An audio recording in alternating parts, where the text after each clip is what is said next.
Hello everyone, I'm Ruben Gomez for TVS News. Now, let's begin. Efforts to reduce the economic development gaps among states, provinces, urban and rural areas remain a priority under the 12th Malaysia Plan 2021 to 2025. Such emphasis would also reduce the development gap between the rural and urban in Sarawak. Political Secretary to the Chief Minister, Tan Kai, says to promote common prosperity amid high-quality development, the fruits of development to benefit socially disadvantaged groups as much as possible should be allowed. Particularly in Sarawak with its vast land and logistic difficulties, effort to boost the development in the less developed area will be intensified. Nobody will be left out because basically our people, most of the people either stay in the bandar or stay in the rural. So it's good how I see government to develop both bandar and the rural. Tan Kai also says this will open job opportunity for the local in rural in the future and thus increasing the country economy after it's been affected by COVID-19. Meanwhile, to move towards recovery, the development of a productive and diversified private sector will become more imperative. As Malaysia aims its latest ambition of realizing a high-income growth trajectory by 2025, 5 years earlier than a target set by former Prime Minister Tun Mahathir Mohamad. Tan Kai said the country needs to strengthen private sector development to help the country recover from the pandemic and unlock its potential. Because private sector, they have the advantage. Private sector, in terms of economy development, they are faster, they are flexible, faster, flexible, and the strength of opportunity are stronger than the government. I think they both have an advantage. Whereas government sector, of course, because we want to make use of government funding, all this, there needs to be government sector. But private sector also, they have their advantage economic.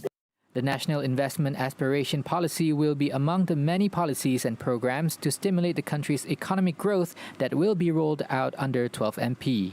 The government through 12MP will empower transformation of the micro, small and medium-scale entrepreneurs, which the Prime Minister described as the backbone of the country's economy. Now, the sustainability of the tourism industry is vital as it has substantial spillover effects on the country economy. Local communities play an important role in tourism development. They are regarded as legitimate and moral stakeholders in tourism development. As the COVID-19 pandemic arrived since 2020, the tourism sector has affected the most. Libiki Bamboo Resort Managing Director Shahradi Libiki says he was positioned in a tight spot to operate his business since the MCO was reintroduced early this year.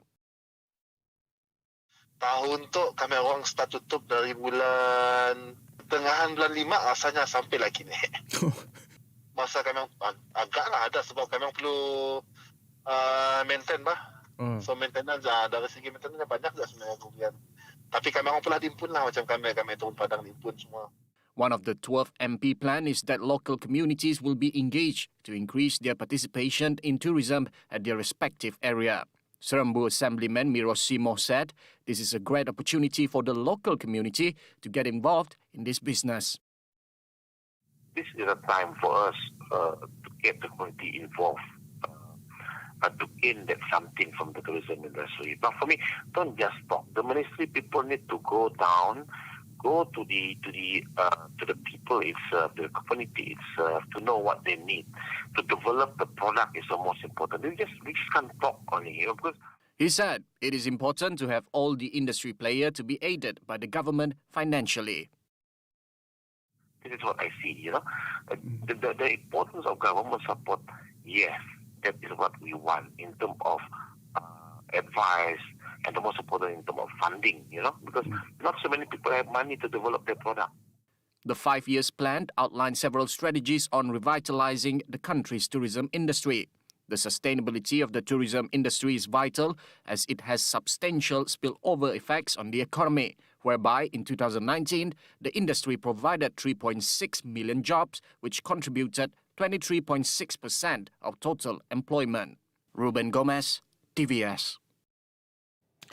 Feasible study should not be solely based on population ratio prior to establishing a health facility. Responding to 12 Malaysia Plan MP tabled on Monday, Dr. Anwar Rapai suggested a minimum of service standard should be used instead to provide equal healthcare services to rural areas. If you're still using the penduduk, okay, it might not be yang akan dapat memberi suatu keberkesanan yang menyeluruh for Sarawak. This is because taburan penduduk di Sarawak is very scattered. Okay, so if you want, for example, if you take an area in Sarawak, area A, okay, which have a population of very small population. Yeah. So sampai bila-bila pun that area will not have a hospital. Okay. To me, providing a health service should be based on how easy people get to access to health service. That is more important. Okay. The government aims to improve hospital readiness by achieving a ratio of 2.06 hospital beds per 1,000 population by 2025. If the government continues to pursue the idea, clinics in rural Sarawak will not be upgraded due to low headcounts. No, certain. There masih banyak lagi klinik-klinik di Sarawak. Not only it is far to be accessed by the people, but the facilities is far behind. Okay, from other clinic. And just because if we base on the population, this clinic will never be upgraded. To me, as long as there is a people there must be a minimum ni maksudnya mesti ada doktor, mesti ada X-ray, mesti ada laboratory. Okay? And only then everybody will enjoy the same kemakmuran bersama. Anwar reiterated the need to set a minimum health service to the people. Such can be achieved by providing efficient health checkup results. You cannot wait for results to come back 2 months, 3 months. Whereas other people in the town dapat result or dapat pola X-ray within 1 day. Whereas people in rural have to walk very far, have to go very far to get an X-ray done. And an X-ray is not something which is very sophisticated. Okay, there is a mobile X-ray, can be given, dapat dipolah apa. So to me, we must set a minimum rather than based on population alone. Okay.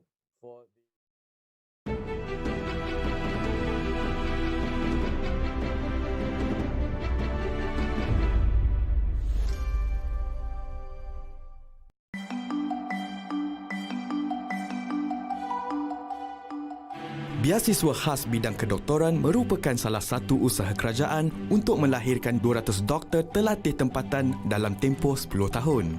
Ketua Menteri Sarawak Yang Amat Berhormat Datuk Patinggi Abang Zohari Tun Openg mengakui bilangan doktor di Sarawak amat sedikit berbanding jumlah penduduk yang sedia ada.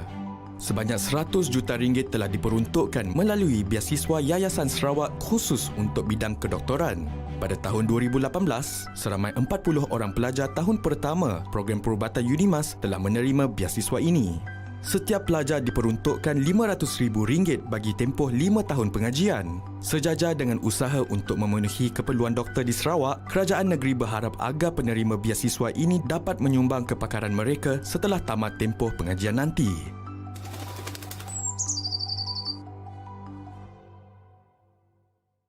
Kami nak mau cari wantan yang halal.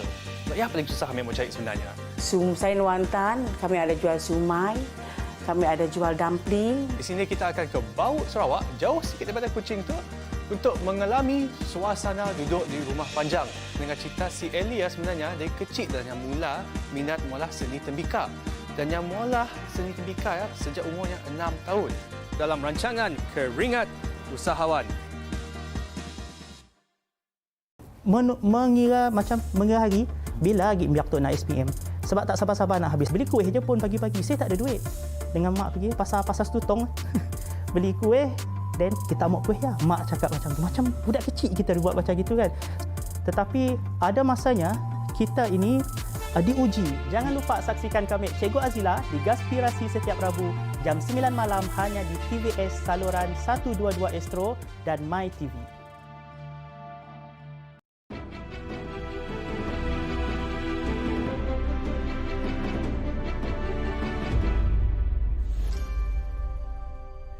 Now, Malaysia Tuesday recorded 11,332 new infections as the nation's cumulative tally is now at 2,220,526. Sarawak tops the COVID-19 table with 2,358 new cases, while 3 other states, namely Selangor, Johor and Kelantan, are in the thousands with 1,231, 1,319 and 1,088 cases respectively. Sarawak Deputy Chief Minister Tan Sri James Jamut Masing is sadly one of the new infections today in Sarawak. In a statement, he confirmed to be COVID-19 positive after experiencing flu and fever-like symptoms. He is now undergoing treatment at Sarawak General Hospital. When contacted, he said he is feeling much better and urged those who have yet to be vaccinated to get their vaccines. From everyone here at TVS, we wish a speedy recovery to Tan Sri James Jamut Masing. Now on to the next news. 80% of road accidents were caused by human factors and negligence such as speeding, driving under the influences and not following road rules, thereby denying allegations that the Ministry of Transport has issued a directive for senior citizens aged 70 and above to return their driving licence. Its Minister Datuk Sri Dr. Wee Ka Siong said driving competency should not be measured based on age, as there are other factors that contribute to road accidents. The Transport Minister told Dewan Rakyat there is no age discrimination and said that the issue is mostly regarding competency. Kerana kompetensi berlainan macam yang Berhormat Langkawi, beliau dapat memandu dengan baik, jauh lebih baik daripada orang yang gila-gila bawa kereta di atas jalan. Ini tidak boleh ada diskriminasi. We said 80% of road accidents were caused by human factors, 13% due to vehicle failure, and 7% contributed by the environment. Driving under the influence of alcohol can also raise the risk of accidents by 13 times compared to a sober person. We said one of the major contributing factors to accidents were speeding, driving under the influence of alcohol and drugs, using mobile phones or navigation applications, and not following road rules. The continuous maintenance of hospital medical equipment by the Ministry of Health MOH without setting an optimal period for use can be financially detrimental to the government. According to the Auditor General's report, the maintenance cost has exceeded the cost of new procurement, with the medical equipment still using old technology with deteriorating performance. It added, information from the Asset Services Information System, or ASIS, is not being optimally used to make decisions relating to budget application, procurement planning, and setting up the maintenance period. The audits also revealed that 8 hospitals did not utilize the ASIS system, 5 of which were using other maintenance systems, while 3 others had no maintenance system at all. As such, it was recommended for the MOH to provide a comprehensive policy relating to the management of medical equipment, including the procurement of new equipment, replacement plan, maintenance and disposal to ensure effective management and give added value to the government. Well, that's conclude the news at 5. Remember, 11:30 p.m. with me again for the Nightline. Ruben Gomez, anytime, anywhere.